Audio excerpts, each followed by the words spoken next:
प्रणाम। उम्मीद करता हूँ कि आप सभी लोग स्वस्थ होंगे। तो आज हम बात करेंगे कॉन्स्टिपेशन पर, और बात करेंगे कि कॉन्स्टिपेशन को घरेलू उपचारों से कैसे ठीक किया जाए।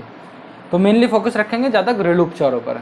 योग की दूसरी अलग से वीडियो बना देंगे, लेकिन अभी ध्यान करेंगे ज़्यादा से ज़्यादा जो हम कुछ घरेलू चीज़ों का इस्तेमाल करके अपनी कॉन्स्टिपेशन को ठीक करें, कब्ज को ठीक करें, तो उस चीज़ पर ज़्यादा फोकस करेंगे। तो शुरू करते हैं। तो सबसे पहले कब्ज को समझें, तो एक छोटी सी बात से कब्ज को समझते हैं कि कब्ज क्या है। हमारी जो आंतें हैं, आंत जो है हमारी, उनमें मल का फंस जाना, उनमें मल का फंसा रह जाना कब्ज कहलाता है।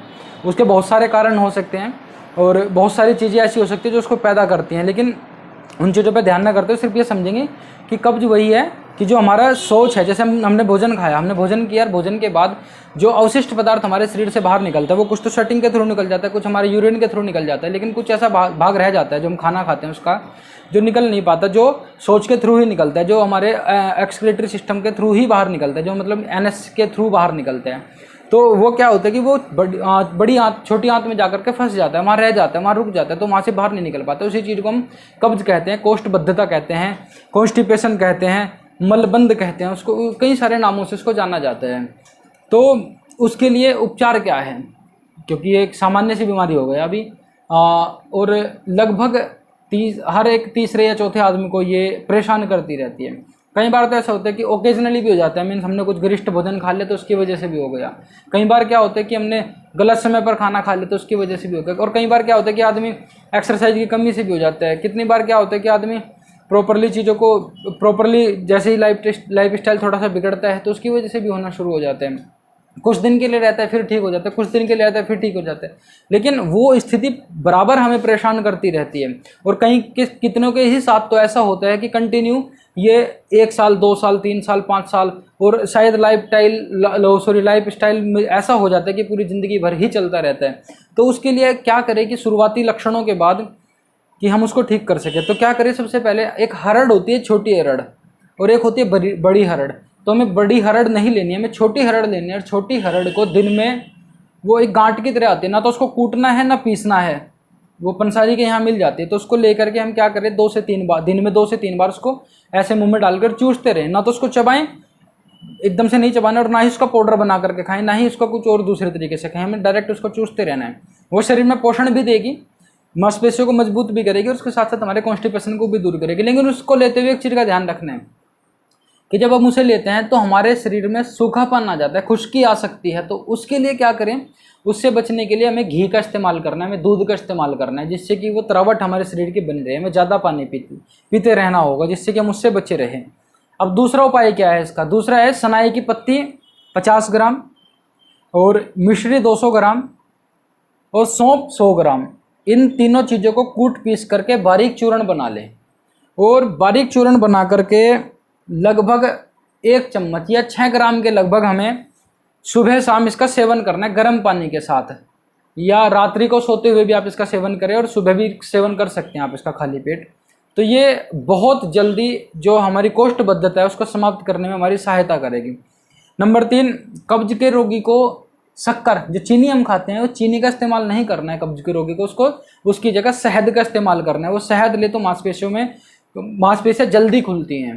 तो तीसरा, चौथी बात क्या है कि हमें ज़्यादा से ज़्यादा पानी का इस्तेमाल करना है। पानी इस्तेमाल मीन्स हमें पानी का ज़्यादा से ज़्यादा पीना है। जितना ज़्यादा हम पानी ज़्यादा का मीन्स कि 4-5 लीटर तक लगभग दिन में पानी हमें कंज्यूम करना है। उससे क्या होगा कि बॉडी के अंदर मॉइस्चर बनेगा तो मांसपेशियों में त्रावट आएगी, तो जो अवशिष्ट पदार्थ है उसको बाहर निकालने में मांसपेशियाँ खुद में ही इतनी सबल हो जाएंगी, वो उसको बाहर निकाल लेंगे। क्योंकि हमने देखा है जब सुबह सुबह क्या करते हैं कि सुबह सुबह ऐसा कहा जाता है कि सुबह सुबह में पानी का इस्तेमाल करना चाहिए शौच इत्यादि से जाने से पहले। इससे क्या होता है कि हमारा प्रेशर ठीक हो जाता है। प्रेशर मीन्स कि जो शरीर में गंद पड़ा हुआ है, मटेरियल पड़ा हुआ है, उसके ऊपर पानी प्रेशर बनाएगा हल्का जा करके। तो जब प्रेशर बनाएगा तो प्रेशर के थ्रू वो बाहर निकल जाएगा। जैसे आप ये समझे कि किसी एक नली में, कोई एक नली है पानी की, उसमें थोड़ी गंदगी जम जाती है, तो पीछे से अगर तेज प्रेशर के साथ हम पानी को छोड़ दे तो वो गंदगी को लेकर के बाहर निकल जाता है। तो सेम इफेक्ट बॉडी के ऊपर पानी डालता है। तो हमें ज़्यादा पानी कंज्यूम करना है। चलते हैं अपने दूसरे नुस्खे की तरफ। तो हमारा नुस्खा है अमलतास के गूदा। जैसे आपने 2, 3, 5 ग्राम गूदा ले लिया तो उसमें 3 गुना पानी डाल दें। तो आप 5 ग्राम गूदा ले लिया और उसमें 3 गुना पानी डाल दिया, यानी 15 ग्राम पानी रख लिया हमने। उसमें क्या करें, सुबह उसमें स्वादानुसार सुबह मिश्री मिलाएं, छान करके मिश्री मिलाएं और मिश्री मिला करके उसको पकाएं, और पका करके जब वो हल्का गर्म हो जाए, गुनगुना सा हो जाए, तो उसका सेवन करना है हमें 4 से 5 चम्मच 6 चम्मच तक, तो इतना ही होगा लगभग। तो उसका टोटल का हम इस्तेमाल कर ले, 5 ग्राम गूदा, 15 ग्राम पानी, तो 20 ग्राम हो गया। रात को भिगो करके रख दिया, सुबह उसमें स्वादानुसार हमने मिश्री मिला दी, और मिश्री मिला करके क्या किया, उसको हल्का सा गर्म किया, नुआया किया और उसको पी गए। तो ये भी हमारे कॉन्स्टिपेशन को जल्दी ही ठीक कर देगा, कॉन्स्टिपेशन की समस्या को समाप्त कर देगा। जो हमारा नेक्स्ट नुस्खा है वो है कि भोजन से पहले तथा भोजन के बाद प्रातःकाल शौच इत्यादि से निवृत्त होने के बाद 1 नींबू प्रातःकाल और सायंकाल 1 नींबू 200 ग्राम पानी के अंदर मिलाना है।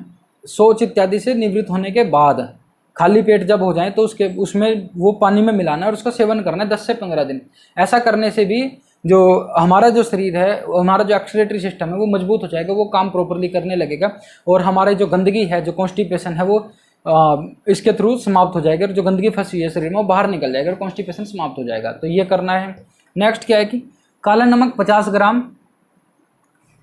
शुद्ध घी 250 ग्राम, इनको मिला करके खोट पीस करके इसको रख लेना है, इसको खरल करके रखना है, बहुत अच्छे से खरल करेंगे। 50 ग्राम काला नमक और 250 ग्राम घी। घी कैसा हो, शुद्ध गाय का शुद्ध घी, ये नहीं कि गाय का शुद्ध घी, शुद्ध गाय का शुद्ध घी, देसी गाय का देसी घी। तो उसको मिला करके रख लेना है, और मिला करके रखने के बाद क्या करना है, इसका रात्रि को सोने से पहले आधी चम्मच के लगभग गर्म पानी के साथ इसका सेवन करना है। तो गर्म पानी के साथ इसका सेवन करेंगे तो ये क्या होगा कि हमारी बॉडी की तरावट करेगा। रात्रि में सोने से पहले कुछ देर पहले, आधा घंटा पहले, 20 मिनट पहले या उससे थोड़ा और पहले, तो ऐसा करने से क्या होगा कि हमारी जो कॉन्स्टिपेशन है वो जल्दी से जल्दी ही समाप्त हो जाएगी, और हमारा पेट खुल करके साफ हो जाएगा और पेट को रिलैक्स मिल जाएगा। और उसके कॉन्स्टिपेशन अगर समाप्त हो जाएगी तो बहुत सारी दिक्कतें हमारी स्वतः ही समाप्त हो जाएंगी। उसके साथ हमें क्या करना है, एक मुद्रा होती है अपान मुद्रा, तो अपान मुद्रा का इस्तेमाल ज़्यादा करना है, अपान मुद्रा को हमें करके रखना है। तो वो कैसे होती है अपान मुद्रा, तो उसमें क्या करते हैं, हम अपने हाथ की दोनों बीच की उंगलियां और अपने अंगूठा, इन दोनों के जो ऊपर के पोरवे हैं, जो ऊपर की जगह है, ये और ये, इनको मिलाना है ऐसे, और इन दोनों उंगलियों को खड़ा रखना है और ऐसे अपने हाथों को रखना है, दोनों हाथों को ऐसी मुद्रा बना करके रखना है। तो ये होती है अपान मुद्रा। तो इसका जैसे हम प्राणायाम करते हैं, योग करते हैं, या बैठे रहते हैं, बैठ करके हम टीवी देख रहे हैं, तो उस स्थिति में आप इसको बना करके बैठ सकते हैं। ये क्या करेगा, हमारी जो अपान वायु है, हमारी जो अपान प्राण है, उसको एक्टिवेट करेगा। और अपान प्राण हमारा गैस इत्यादि के लिए, बोल देते हैं ना कि अपान वायु बिगड़ गई, तो इसलिए हमारे जो वो आवाज़ निकलती है शरीर से और गंदगी के साथ एक आवाज़ आती है, तो वो अपान वायु की वजह से आती है। तो हम अपान वायु को ही मजबूत कर लेंगे, जिसकी वजह से क्या होगा कि अपान वायु मजबूत हो जाएगी, तो हमारा एक्सक्रीटरी सिस्टम स्वतः ही बहुत मजबूत होकर के काम करने लगेगा। तो हमें इन चीज़ों का पालन करना है अपने शरीर को स्वस्थ रखने के लिए, कॉन्स्टिपेशन से बचने के लिए। आप इनका वैसे भी इस्तेमाल कर सकते हैं, तो इन चीज़ों का इस्तेमाल करेंगे तो कॉन्स्टिपेशन होगा ही नहीं। तो उम्मीद करता हूँ कि आप लोगों को अच्छा लगा होगा।